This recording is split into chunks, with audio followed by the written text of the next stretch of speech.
Speaking live from New Delhi, you're watching the India News Hour, India's voice to the world. I'm Lipakshi Khurana, coming up in the next hour. India's Prime Minister Modi and French President Macron reaffirmed their shared vision that India-France strategic partnership can help build prosperity. India's President Draupadi Murmu hosts French counterpart Macron at Rashtrapati Bhavan, expresses satisfaction that strength of India-France partnership will illuminate the path forward. Israel's operations against Hamas in Gaza continues. United Nations Agency for Palestinian Refugees sacked staffers who allegedly participated in October 7th Hamas attack. And proud moment for India as Rohan Bopanna is now the new world #1 in men's doubles and also the oldest player to claim the position for the first time in his career.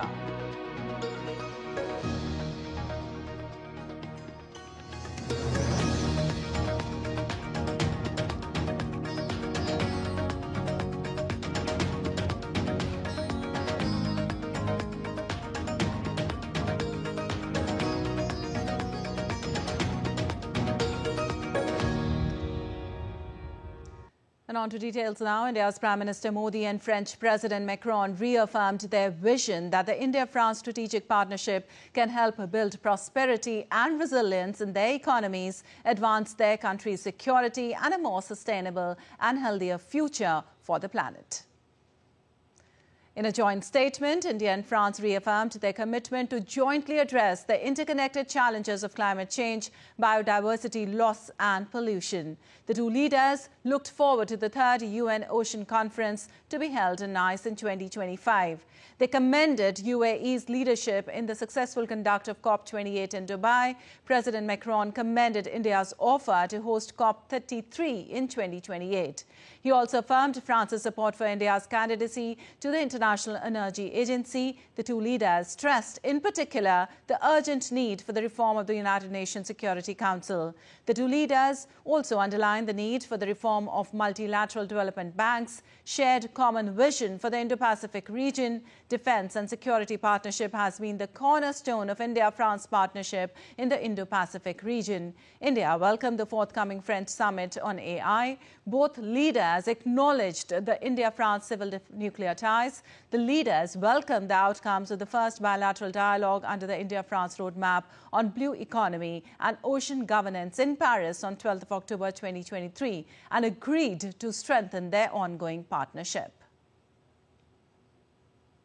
Well, India and France have firmed up a defence industrial partnership roadmap that would provide for co-development and co-production of key military hardware and platforms and facilitate technology collaboration in a range of areas, including space, land warfare, cyberspace and artificial intelligence. India and France have adopted a roadmap for defence industrial partnership during French President Emmanuel Macron's state visit to India. A letter of intent was signed between the Ministry of Defence, Government of India, and the Ministry of Armed Forces, French Republic, on defence space partnership. A memorandum of understanding was signed between New Space India Limited and Arianespace SAS, French Republic, to set up an assembly line for H-125 helicopters in India. Framework arrangement on cooperation concerning funding of research projects, declaration of intent in the field of health and medicine, public administration and administrative reforms and sustainable urban development also exchanged. Prime Minister Narendra Modi and French President Macron reaffirmed their shared vision of declaring 2026 as India-France Year of Innovation. Operationalization of Unified Payment Interface at Eiffel Tower, setting up of Solar Academy in Senegal, establishment of India's consulate in Marseille and French Bureau in Hyderabad were also discussed. Operationalization of Young Professional Scheme and 5-year validity Schengen visa for Indian masters alumni of French institutions were also highlighted. India also extended its support to France for United Nations Ocean Conference.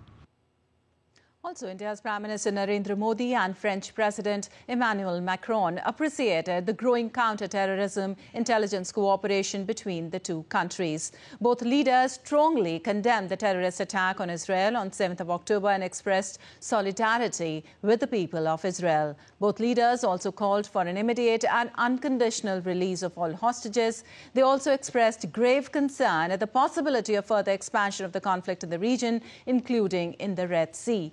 They expressed a deep concern over the war in Ukraine and its tragic humanitarian consequences. They underscored the need for a comprehensive, just and lasting peace in Ukraine in accordance with international law and consistent with the principles of the UN Charter.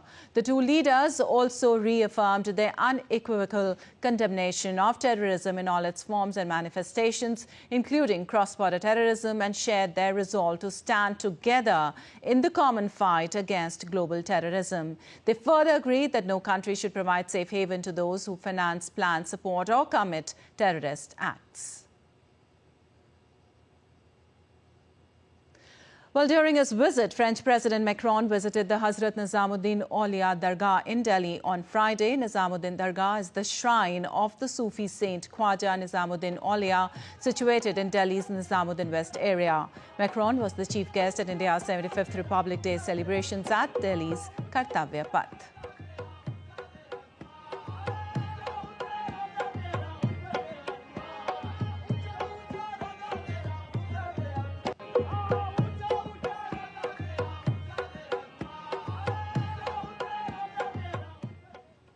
And early on Friday, President Draupadi Murmu hosted a banquet for her French counterpart Macron at Rashtrapati Bhavan in a reaffirmation of the long-standing friendship between India and France. French President Emmanuel Macron said, "Long live the friendship between France and India."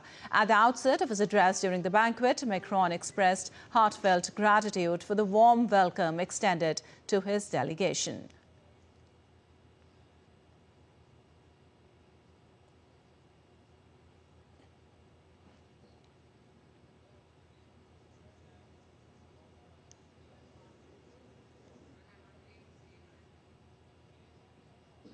India and France, there is something very special because we do share a lot of similarities. Taste for history, culture, creativity, gastronomy, and this willingness not to be aligned to anybody else and to remain independent. Welcoming French President Macron at Rashtrapati Bhavan, the President of India said that the leaders of two countries being guests of honour in each other's successful National Day parade and celebrations is a historic moment and a symbol of the depth of our friendship and the strength of our partnership. एक ही महीनों में एक ऐतिहासिक और यादगार क्षण है। शायद ही कभी ऐसा हुआ होगा कि दो देशों के नेता लगातार एक दूसरे के राष्ट्रीय दिवस परेड और समारोह में मुख्य अतिथि रहे। Well, concluding his visit to India, France President Emmanuel Macron expressed his gratitude and appreciated the warm welcome he received in Jaipur and Delhi. In a social media post, Macron shared an image with India's Prime Minister Narendra Modi and wrote, and I quote, "Thank you, India, for your warm welcome in Jaipur and Delhi. France will welcome the whole world this year with the commemoration of the Second World War, the Olympic and Paralympic Games in Paris and the Francophonie Summit. You welcome our friends," unquote. Replying to the post by Macron, Prime Minister Narendra Modi thanked French President Emmanuel Macron for being a part of India's Republic Day celebrations.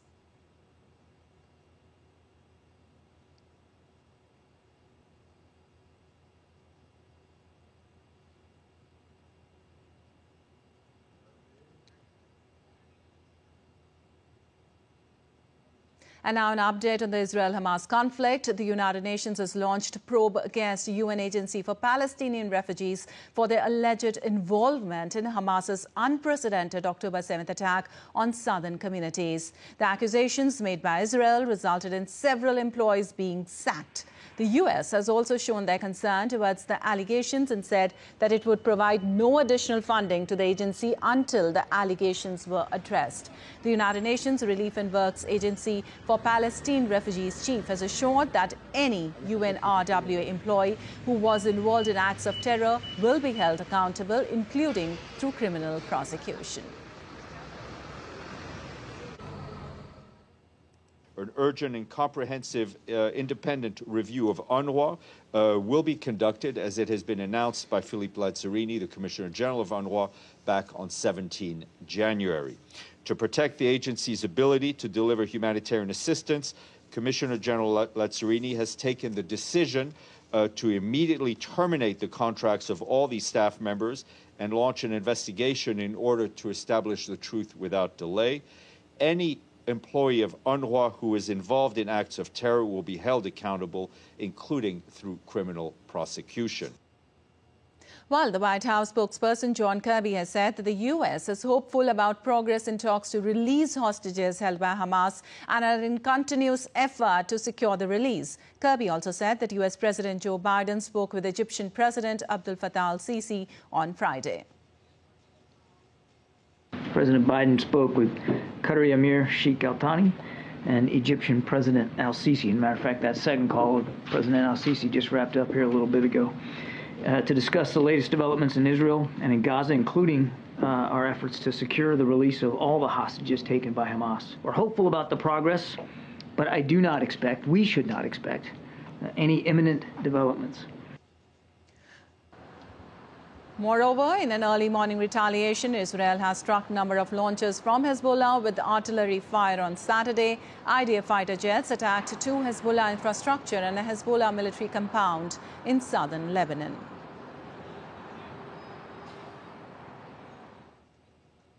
And as Houthi escalates Red Sea attacks, the rebel group hit on the fuel tanker operated on behalf of trading firm Trafigura that sparked a fire. In a statement, Trafigura said that a missile struck the fuel tanker Marlin Nuanda operating on its behalf as it transited the Red Sea. Firefighting equipments were used to suppress and control the fire caused in one cargo tank on the starboard side. Earlier, the United Kingdom Maritime Trade Operations Agency and British Maritime Security Fire AMBRE said that they had received reports of vessels being struck in the Red Sea near Yemen's Aden and a fire breaking out on board. Well, in retaliation, the U.S. military destroyed a Houthi anti-ship missile that was aimed into the Red Sea and ready to launch 8 hours after the Houthi attack. The U.S. military reported of no injury from the earlier Houthi attack on the oil tanker.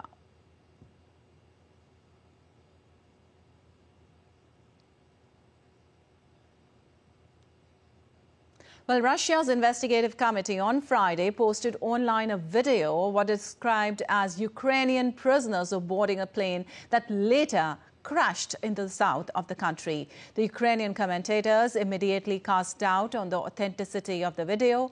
Ukraine has not confirmed or denied of the claims and has challenged Moscow's account of who was on board and what happened.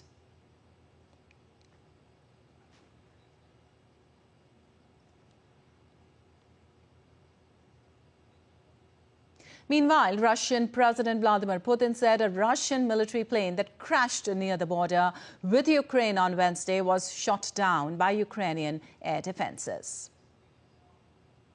In any case, what happened is a crime, either through negligence or on purpose. But in any case, it is a crime. The main intelligence directorate of Ukraine armed force knew that we were transporting 65 servicemen, and in total, I believe 190 were planed for the prisoner swap. Knowing this, they struck this plane. There are friend or foe system installed, and no matter how many times the operator pressed the button, our air defense system would not work.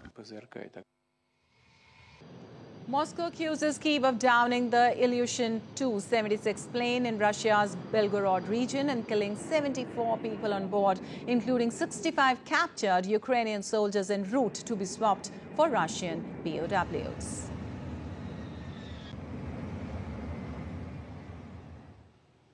And moving on, Alabama has offered assistance to other U.S. states seeking to carry out executions using asphyxiation by nitrogen gas after pioneering the new method to execute Kenneth Smith, a prisoner condemned for a 1988 murder. Attorney General Steve Marshall said 43 other people on death row had chosen asphyxiation over lethal injection since lawmakers approved the method in 2018. Alabama called the new method humane, while human rights groups condemned it as cruel and torturous. Nearly half of U.S. states have abolished the death penalty, but for other states, the main method remains lethal injections. A tremendous thank to Commissioner John Hamm and his dedicated team at the Alabama Department of Corrections. As everyone in this room knows, they are the first team in the country to carry out nitrogen execution, and what occurred last night was textbook. They deserve a great deal of thanks and credit for being willing to be the one to step up first in the country to do so, and I now suspect that many states will follow. And to my colleagues across the country, many of which were watching last night, Alabama has done it, and now so can you. And we stand ready to assist you in implementing this method in your states. Meanwhile, the White House called reports of a man's execution with nitrogen gas in Alabama deeply troubling on Friday. White House Press Secretary Karine Jean-Pierre said that President Biden has long had deep concerns with how the death penalty is implemented. Reports of Kenneth Smith and his death last night obviously is troubling. It is very troubling to us as an administration. It is very troubling to us here at the White House. It underscores why the president support the Attorney General's moratorium on federal death penalty, pending review of the policies and procedures governing its use. The president has long said and has had deep concerns with how the death penalty is implemented and whether it is consistent with our values. And still to come on DD India News Hour. Haitians call for local solutions to violence to combat law and order crisis after Kenyan court ruling. Ahead of high-level China-US talks in Thailand, Taiwan claims of Chinese military planes crossing its median line in the past 24 hours. And the much-awaited world's largest cruise ship, Royal Caribbean's Icon of the Seas, is set for its maiden voyage today.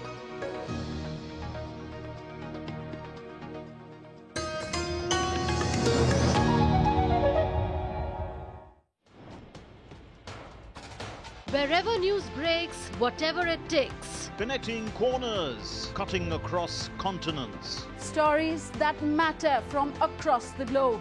Accurate, authentic journalism that serves you right. From politics to glamour, from sports to world affairs, with a fusion of aesthetics and substance. Introducing news in a new avatar. Experience the world through a new lens.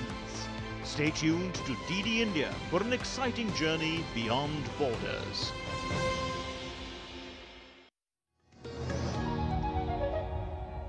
Welcome back. You're watching DD India News. I'm Lipakshi Khurana, and moving on, the United States is encouraging Hungary to move forward quickly with Sweden's NATO membership.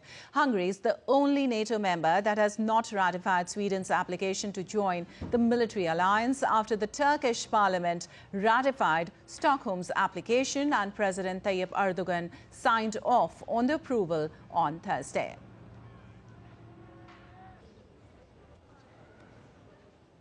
I'd like to just take a moment to welcome Turkey's approval of Sweden's application to join NATO this week. As many of you know, the Turkish parliament voted to approve the articles of ratification on Tuesday. President Erdogan signed those documents yesterday, and we're expecting the instruments of ratification to arrive in Washington, D.C. very soon to be deposited at the State Department as per process. We certainly encourage Hungary to move forward with their process quickly so that the alliance can welcome Sweden into NATO without further delay.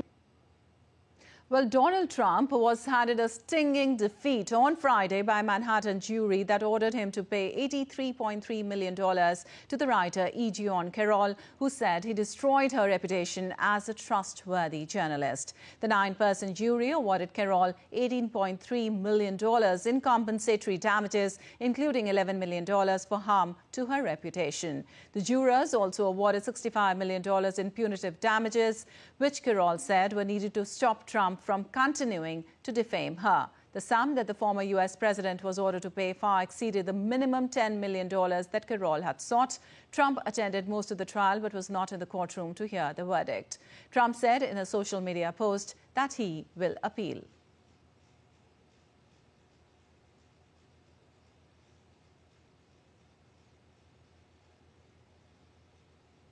And as migration situation worsens in Mexico, hundreds of migrants formed a new caravan on Friday northbound towards the United States to escape poverty and violence back home.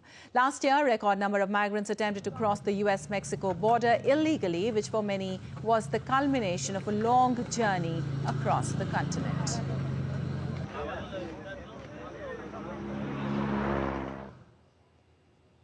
Well, Colombia recalled its ambassador to Argentina for consultations on Friday after Argentine President Javier Milei delivered a scathing attack on his Colombian counterpart, Gustavo Petro. Referring to Milei's comments at a government event, Colombia's first leftist president, Petro, said those attacking him have no idea what communism is or what socialism is. Colombia's foreign ministry released a statement saying Milei's comments violate the deep ties of friendship, understanding and cooperation that have historically united Colombia and Argentina. Colombia and Argentina have historically maintained good ties, but relations between the leaders of the two countries have deteriorated following the election of libertarian Milei. And Bolivia's government has launched a new international tender for companies to extract lithium from the country's salt flats. The tender from Bolivian state-owned lithium company YLB seeks to develop projects in various salt flats in the Altiplano region, including 3 of the South American country's biggest lithium reserves. Speaking at an event on Friday, Energy Minister Franklin Molina said the government aimed to attract companies using cutting-edge technology for industrial-scale lithium production.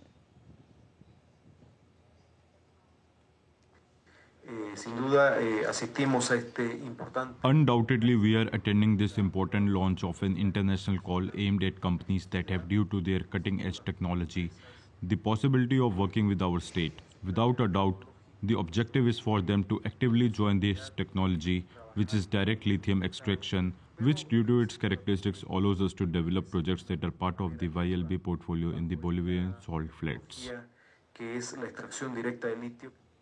And after Kenya's High Court blocked the United Nations-backed deployment of Kenyan police forces to Haiti to help fight criminal gangs in the Caribbean country, Haitians called for homegrown solutions to the country's law and order crisis. The decision comes out of the case of 6 Catholic nuns from Canada who were kidnapped in the nation's capital nearly a week ago and later released, shook the country.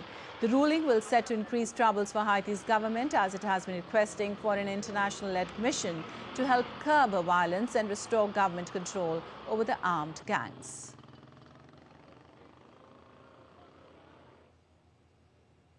Well, North Korea and China agreed to strengthen tactical cooperation and defend common interests as senior envoys meet, state media reported on Saturday. On Friday, China said the two countries pledged to strengthen strategic communications at all levels and reaffirmed unswerving stance on deepening ties as Chinese Vice Foreign Minister Sun Weidong met his North Korean counterpart Pak Myong-ho in Pyongyang. Sun arrived in Pyongyang on Thursday, passing through the city of Sinuiju on the border of the two countries. It was the latest exchange by North Korea and China and Russia, while it steps up confrontation with the United States and South Korea. Well, on the other hand, Taiwan's defense ministry said on Saturday it had detected 11 Chinese military planes crossing the Taiwan Straits median line in the past 24 hours. The ministry on Friday reported 23 Chinese Air Force planes operating around Taiwan, carrying out joint combat readiness patrols with Chinese warships ahead of high-level China-US talks in Thailand. And the first batch of self-driving police patrol vehicles have been approved for road test in China's Beijing. The cars will help the police to perform their duties in an efficient way. The vehicles carry security and rescue equipment on road, including explosion-proof clothing, the extinguisher and first aid kit. And police officers can also open their doors remotely to respond to emergency situations.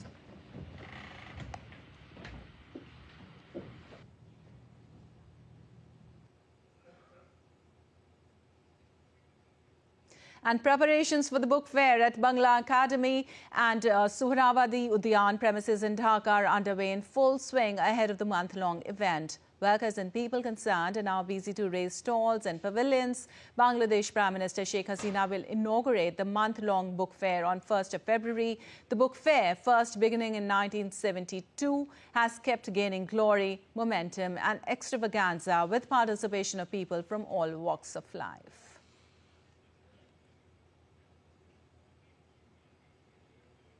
Well, several regions across the world are currently facing severe weather phenomena. Santiago, generally known for its mild, sunny weather, was cleaning up on Friday after the heaviest ever rainfall was recorded in the city in the month of January. The heavy rainfall washed away parked cars, flooded homes and closed a stretch of highway. Firefighters and lifeguards are working to rescue dozens of people from flash floods in a city that is often touted as having the most pleasant weather in the United States. The rainfall produced the city's fourth wettest day on record, is not far behind the all-time record of 3.34 inches in 1854. Well, in southern Peru, landslides set off by heavy rains have killed at least 2 people, leaving behind a trail of destruction that wrecked homes. The landslide hit the district of Marcabamba, where the victims were an elderly woman and a daughter who were buried in mud in their home, a Marcabamba official reported. In central Peru, floodwaters entered homes, destroying belongings and knocking down walls. Heavy rains have caused the rivers to overflow, cutting off access to the province's capital after the collapse of a highway. In Huandaco, in the country's center-north region, cargo vehicles were trapped after an avalanche blocked a road. Also, wildfire smoke from a hill around the Colombian capital, Bogota, shrouded the city on Friday, prompting authorities to raise alert levels over worsening air quality. Areas of the capital, such as Boza and Kennedy, Puente Aranda and Ciudad Bolivar, have received air quality alerts from officials, with city mayor urging citizens to stay at home. Colombia is in the grip of wildfires. While 11 fires are classed as under control, 34 continue to burn, according to officials.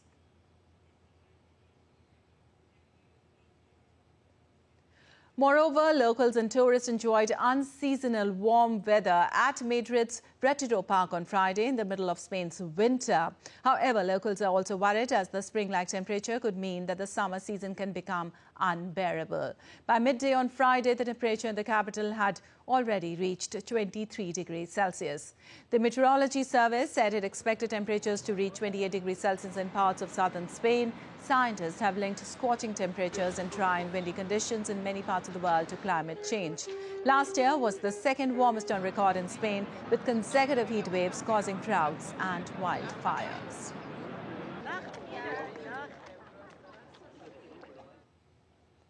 And now let's take a look at other stories making news around the world. John Galliano marks his return to Paris Couture Week with his Spring-Summer 2024 Haute Couture collection for Maison Margiela. The show was held under the Pont Alexandre 3 bridge in the center of Paris. The catwalk showcased corsets and headpieces in various fabrics, predominantly in neutral tones.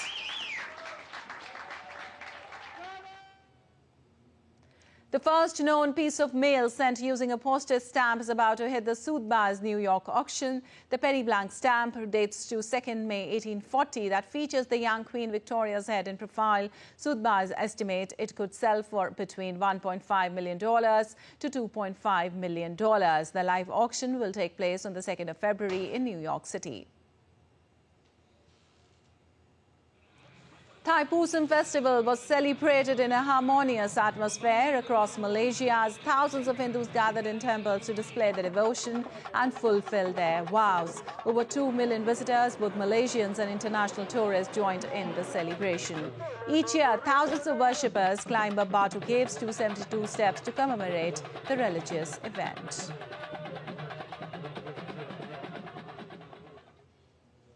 And moving on, the world's largest cruise ship, Royal Caribbean's Icon of the Seas, is set for its maiden voyage on Saturday. With a capacity of around 10,000 passengers, the ship features 8 neighborhoods with unique themes, including Central Park with live plants and restaurants. It also features an innovative water park with 6 slides and tubing experiences. The ship also offers over 40 restaurants and bars, catering to a wide range of tastes and preferences. And still to come on DD India News Hour. Prime Minister Narendra Modi to address annual NCC PM rally in Delhi today evening.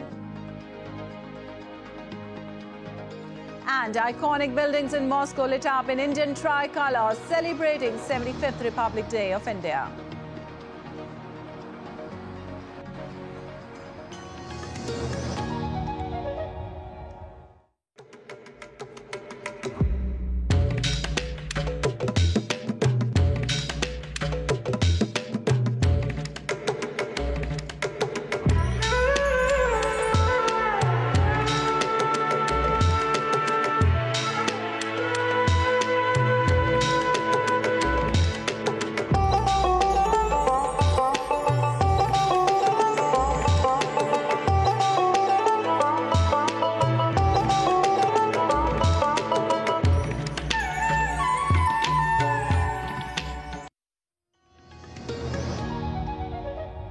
Welcome back. You're watching DD India News. I'm Lepakshi Khurana, and time now for a quick recap of the headlines.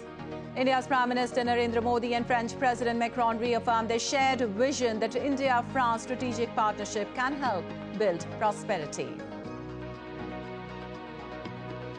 India's President Draupadi Murmu hosts French counterpart Macron at Rashtrapati Bhavan, expresses satisfaction that strength of India-France partnership will illuminate the path forward. Israel's operations against Hamas in Gaza continues. United Nations Agency for Palestinian Refugees sacked staffers who allegedly participated in October 7th Hamas attack. And India's Prime Minister Narendra Modi will address the annual NCC PM rally at the Cariappa Parade Ground in Delhi on Saturday. The event will include a cultural program on the theme Amrit Kal Ki NCC, showcasing contribution and empowerment of the Amrit Peedhi. In the true Indian spirit of Vasudhaiv Kutumbakam, more than 2,200 NCC cadets and young cadets from 24 foreign countries will be a part of this year's rally. As special guests, more than 400 heads of the vibrant villages and more than 100 women belonging to various self-help groups from different parts of the country will attend NCC PM rally.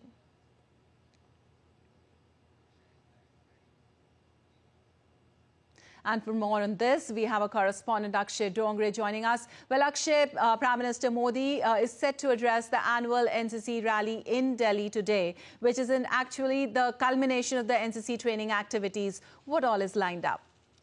Well, a lot of cultural programs are lined up, with Prime Minister Narendra Modi himself going to Cariappa Ground and addressing the NCC cadets. As far as this program is concerned, it is going to be a huge program, given the fact that NCC, in fact, is one of the world's largest, in fact, the largest uniformed youth groups. Raised in 1948, is celebrating its 76th raising day, and now the NCC's National Cadet Corps, that started with about 20,000 members, is 15 lakh, which means 1.5 million strong family, contributing not just in nation-building activities like cultural activities, but also helping in situations like natural disasters or being considered the last line of defense for the Indian Defense Forces. NCC truly has been a transformational journey for a lot of people. NCC has given a lot of bright officers to the country who have led the forces as well, and the way NCC has imparted discipline in the country, it becomes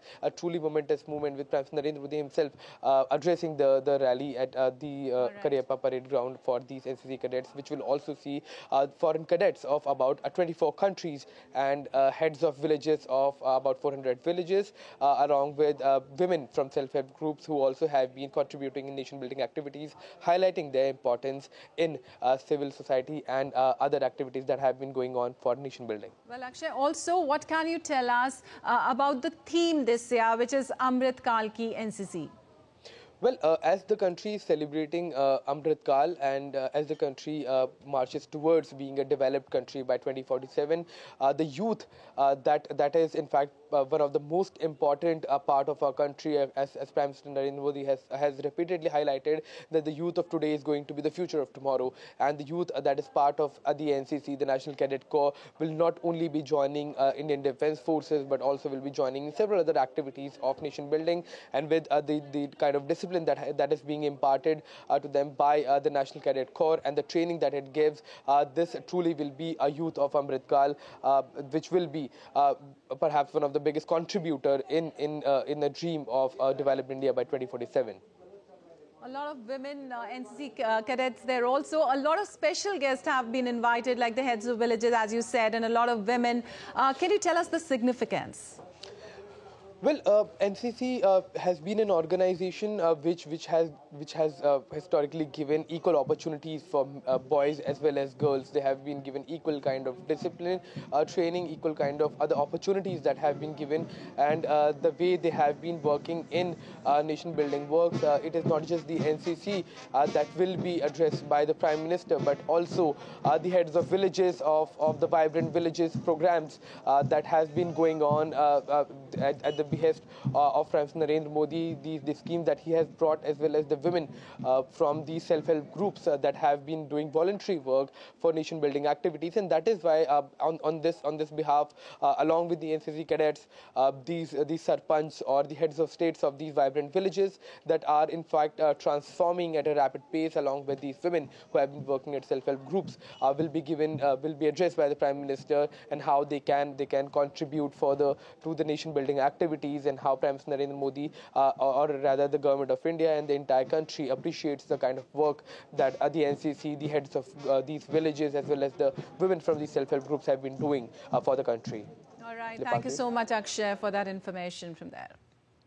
And moving on Friday, to mark the solemn occasion of India's 75th Republic Day, more than 450 participants from across the country attended the Republic Day parade and was later facilitated by Union Minister Anurag Singh Thakur for their significant contribution towards national building. Here is a report by DD India correspondent Dibyendu Mundal.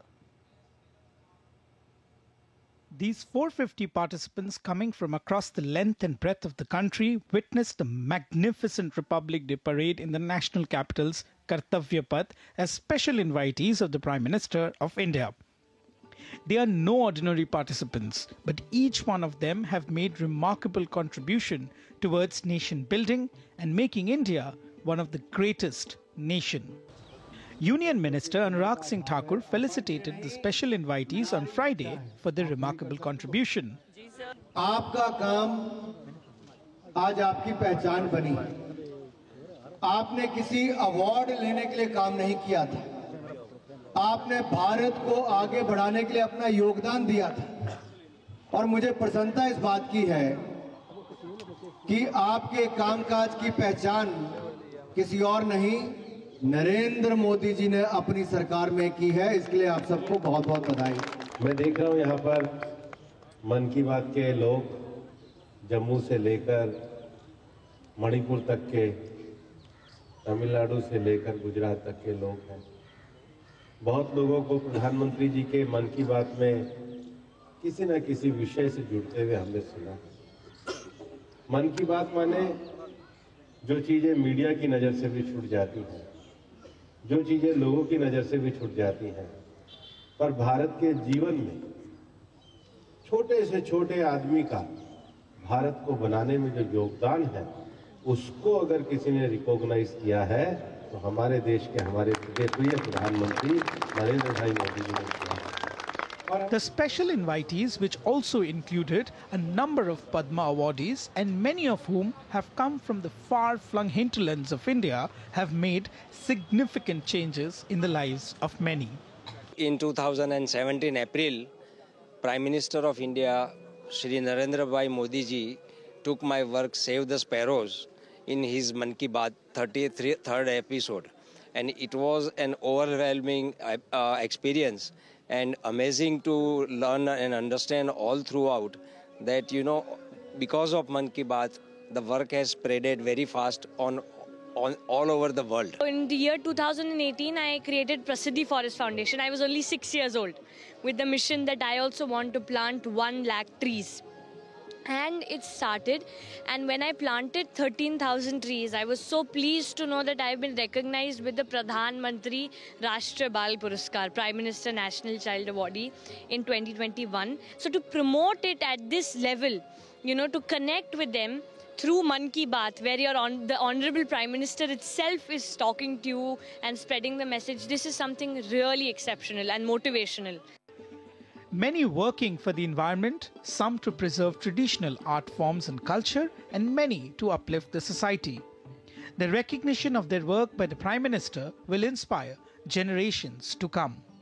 I like to thank our Honorable Prime Minister. Because of my library initiative, I have been featured in his 106th edition of the Mann Ki Baat program. I was really proud and happy. It was such a grateful and thankful moment for me, and I felt really happy, which motivated me and encouraged me to do further. He mentioned about me in his 98th episode, Mann Ki Baat, February that time, and so I'm the first female mandolin player, and I play a rare instrument, so he was very happy on that, and I feel very much proud and thankful to him for having mentioned my name in the esteemed Mann Ki Baat program. So thank you so much, Modi ji. Over 300 special invitees by the Prime Minister's office who participated at the Kartavya Path witnessed the Republic Day parade. These were the invitees that were mentioned by Prime Minister during his several episodes of Mann Ki Baat for their work that they have been doing in their own villages or in their small towns. These unsung heroes today express their happiness of the fact that their work have been able to be recognized not just in India but across the world by the Prime Minister's voice through his Mann Ki Baat. With camera person Sanjeev, this is Dibyendu Mondal from New Delhi for DD India.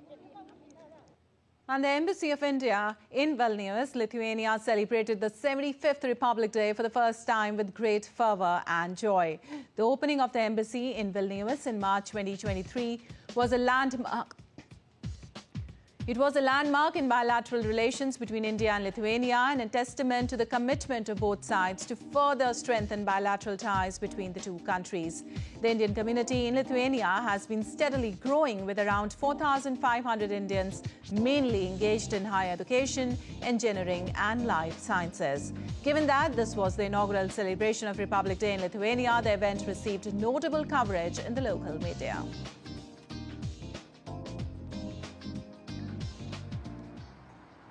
Well, in Russia, the iconic buildings on Moscow's Novi Arbat Street were lit up in the Indian and Russian tricolors to celebrate the 75th Republic Day of India.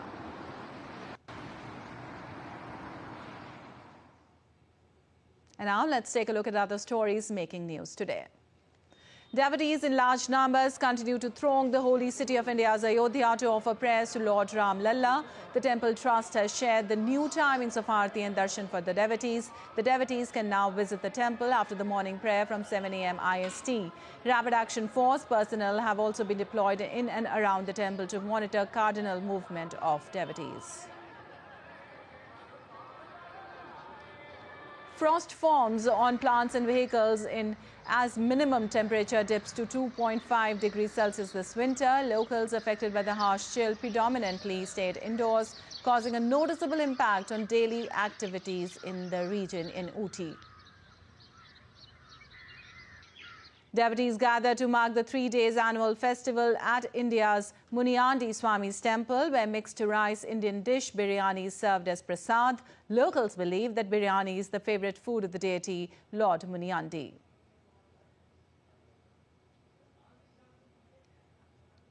And India's north-central state of the Pradesh state government organizes a 3-day Bundelkhand Gaurav Mahotsav with an aim of promoting tourists in India's Bundelkhand by showcasing the historical, cultural and religious heritage of Bundelkhand. Government makes all efforts to make Jhansi the center point of tourism in Bundelkhand. And still to come on DD India News Now. We'll get you more details about the day 9 from the 6th edition of the Khelo India Youth Games. India and Saudi Arabia set to begin joint military exercise to enhance synergy and jointmanship.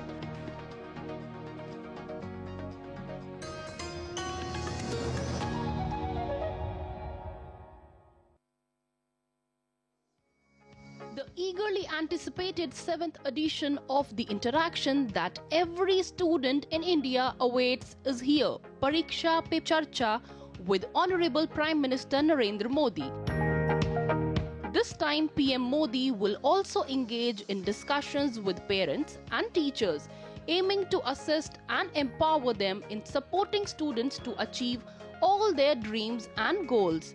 Pariksha Pe Charcha 2024 on 29th January, 11 AM onwards at Bharat Mandapam, New Delhi.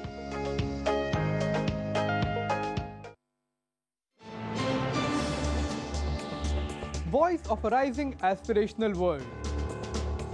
Stories of challenges, struggles and accomplishment. A world battling conflict, hunger and poverty. Embracing growth, development, science and technology. A voice of progress, a voice of unity. Watch Voice of the Global South with me, Akshay Dongre, only on DD India.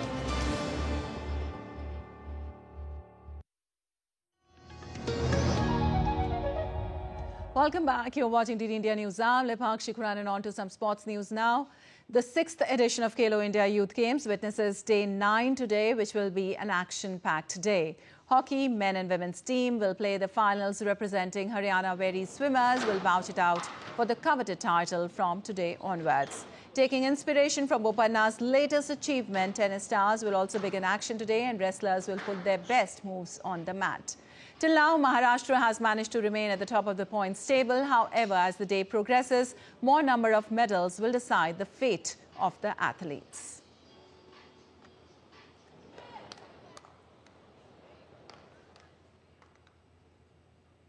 Also in the Khelo India Youth Games, women are leading from the front in shooting as well. Deepika Mehato got an exclusive conversation with gold, silver and bronze medalist of 50-meter rifle 3P event to know more about their journey and challenges they faced. We now have with us all the 3 medalists of women category 50-meter 3-position event who've got a gold, silver and a bronze medal here at the 6th edition of Khelo India Youth Games. First of all, many congratulations to you. Tell us about yourself. So I'm Anushka H. Thokur, studying in 11th grade. I'm from Bangalore, Karnataka. Karnataka. And is this your first Khelo India Youth Games medal? No, yes. This is my first Khelo India Youth Games medal.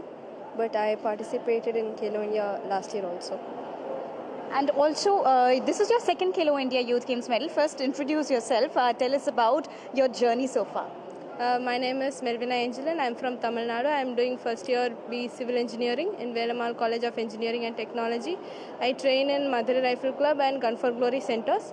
So this is my second Khelo India Youth Games, and previous year I got a gold medal. So this year I got a silver medal. But I'm still happy that I'm still on the podium finish. And indeed, women are creating a new mark every day. When we talk about Khelo India Youth Games participation, Maharashtra has always been the table toppers when we talk about different editions of Khelo India Youth Games. You've got a bronze medal. How the experience has been so far for you? This was a really good experience. The finals, the match, the qualification, everything was really good. And I would really like to thank my coaches and everyone supporting out there for the games. And it was a huge thing for me too. In the past 3-4 years, sports has really changed and transformed rather when we talk about Maharashtra. What do you have to say about the facilities that you are getting there in Maharashtra?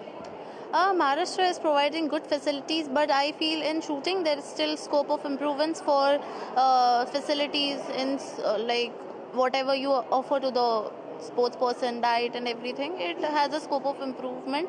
But yes, the state is supporting its athletes and progressing. Tamil Nadu is hosting Khelo India Youth Games for the very first time. What was the excitement level for the players over here? Actually, this is the first time a big sport event is happening in Tamil Nadu, and I'm so happy that the government is taking initiative for sports. And I also want to say we need more support from the government for our developments. And also Veera Mangai, the women, the freedom fighter, is the mascot. Does that inspire you being a woman? Yes, of course. That inspires me a lot because Veera Mangai means brave women. So as we women here, we all feel proud. When we talk about brave women, what are your next goals? My next goal is getting into the Indian team. And yes. All right, so these are the women medalists of Khelo India Youth Games. They are coming from different parts of the country, but leaving no stone unturned to create a historic mark for themselves at this edition of Khelo India. With camera person Senthil, this is Deepika reporting for DD India from Chennai. Well, Maharashtra is currently topping the Khelo India Youth Games 2024 medal table. After the day 9, Tamil Nadu is second with 26 goals and over 5,600 athletes from all over the country are competing for these games. A total of 933 medals, 278 gold, 278 silver and 377 bronze are up for grabs across 26 sports in the games. Squash is making its debut this time in Khelo India Youth Games 2024. Squash is a form of indigenous martial arts featured as a demonstration sport. Also, the Khelo India Youth Games is operating in a team championship format wherein the medals earned by individual athletes or teams contribute to the overall medal tally of their respective state and union territory. And upon the event's conclusion, the state which is securing the highest count of gold medals is declared the winner. And for more on this, we have a correspondent, Deepika, joining us. Well, Deepika, Khelo India 2024 Tamil Nadu is the 6th edition of the Indian government's Khelo India initiative to promote sports at the grassroots level. It is the 9th day today. Can you run us through the games this year till now?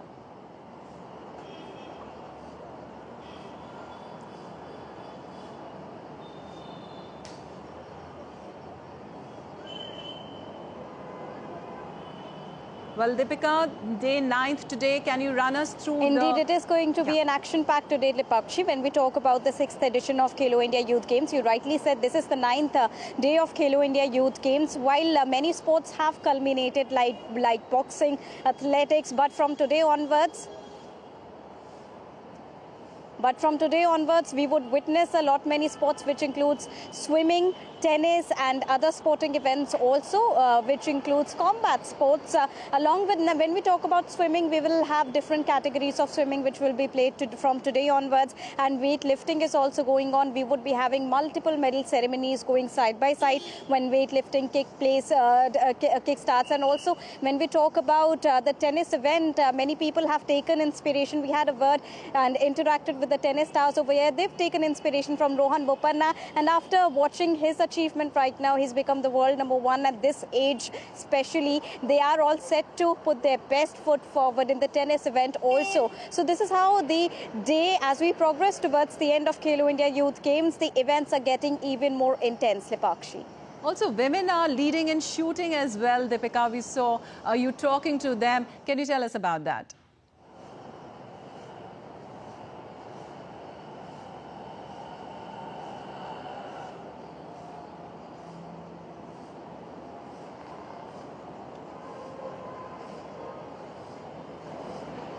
women are creating a benchmark here. We had a word with one of the international swimmers here who's here to participate at 6th Khelo India Youth Games, and interestingly, she also participated in Asian Games. So you can experience the level of competition, the intense competition that the players are witnessing. She was also called upon Prime Minister Narendra Modi when she was heading for the Asian Games, and she shared her experience with us. She said that meeting Prime Minister Narendra Modi is always like a wow moment for them. So this is how women are creating a benchmark here at this very edition of Khelo India Youth Games, not only in swimming, but we are also witnessing the participation of women wrestlers, women in tennis, who are bagging a number of medals also, interestingly. And we saw how shooting, we interacted with the shooting stars. All three medals, the gold, silver and the bronze, were bagged by female in different categories. Not only this, the participation itself of women here in Khelo India Youth Games, and especially in the past few editions, it has really increased. We saw a new javelin thrower. Her name is Deepika. So she is emerged as the latest star of javelin. Apart from that, the silver medal of javelin throw was also bagged by Punjab's Varsha. So this is how women are leading in every particular sport that we talk about at this edition. And not to forget, Veera Mangai, the great freedom fighter, the female freedom fighter, is the mascot of this edition. Lipakshi. All right, thank you so much, Deepika, for that update from Khelo India. And in Australian Open, Bopanna and Ebden will take on Simone Bolelli and Andrea Vavasori in the men's doubles final. Bopanna is also now the new world #1 in men's doubles, which makes him the oldest player to claim the position for the first time in his career. India's Rohan Bopanna will become the oldest tennis world #1, aged 43, after he and Matthew Ebden defeated Argentine pair Maximo Gonzalez and Andres Molteni at the Australian Open. Bopanna will go top of the doubles ranking for the first time on Monday. Bopanna became the oldest ATP Masters 1000 champion when he and Ebden won the Indian Wells doubles title in March last season. He turned professional in 2003 and has won 1 Grand Slam mixed doubles titles alongside Canada's Gabriela Dabrowski at the 2017 French Open. Bopanna credited his physiotherapist and Iyengar Yoga with helping his longevity. Bopanna will move to the top of the world rankings when they are updated on Monday. He and Ebden have the same number of points, but the Australian has played 3 more tournaments over the same period. The previous oldest men's doubles #1 was Mike Bryan, who was 41 years and 76 days. Serena Williams is the oldest women's singles #1 at 35, while Roger Federer is the oldest men's single #1 at 36. Novak Djokovic, who is the same age, could likely pass that record this year. David Wagner was 44 in 2018 when he was ranked #1 in the quad wheelchair rankings. And India and Saudi Arabia are set to begin the inaugural edition of joint military exercise Sadat Sun-Sikh from 29th of January to 10th of February 2024 at the Mahajan Field Firing Range in western India's Rajasthan. The 14-day-long exercise aims to enhance synergy, interoperability and jointmanship by learning and sharing best practices between the armies and both nations. Both sides are fielding 45 personnel each to participate in the exercise.